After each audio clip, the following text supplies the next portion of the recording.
അഷ്ടമി നോയമ്പ് നോറ്റ് പാർവതി പ്രസാദം ഏറ്റുവാങ്ങിയ ഭക്തയ്ക്ക്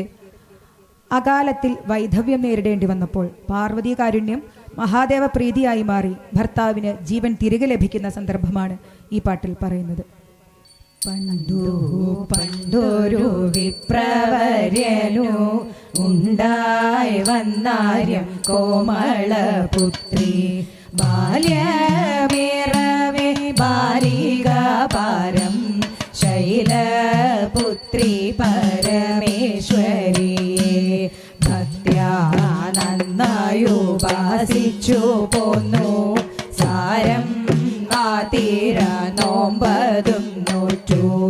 അഷ്ടമി നോറ്റു പൂരം കൊളിച്ചു പൂജയാലുമാദേവിയെ വാഴ്ത്തി ഉത്തമ ഭക്തയായവൾ വാടു വിശ്വേശ്വരിയെ സേവിച്ചു പോന്നു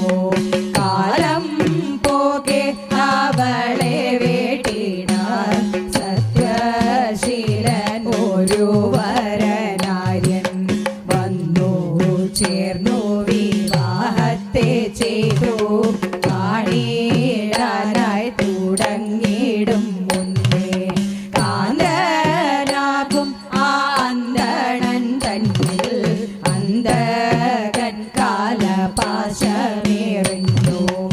ആർദ്രയായി അലമുറയിട്ടു ആര്യയായവൾ ആകെ ഉലഞ്ഞു പാർത്തലത്തിലെ ആർത്തനാദത്തെ കാർത്യായനി തൻ കാതിലായി കേട്ടു കാര്യമെന്തെന്നുണർന്നു മനസ്സിൽ തൻ കാന്തനോടായി ചെന്നരുൾ ചെയ്തു എൻ ഭക്തക്കിടായാപത്തു വന്നു കാലാരെ കാത്തു കൊള്ളുകരേണേ വൈധവ്യമവളെ കൂകയെങ്കിൽ ഞാനും നാമയത്തോടെ വാണിടും വിശ്വനായക വിപ്രന്റെ ജീവൻ വിട്ടു നൽകണം ഈ ക്ഷണം തന്നെ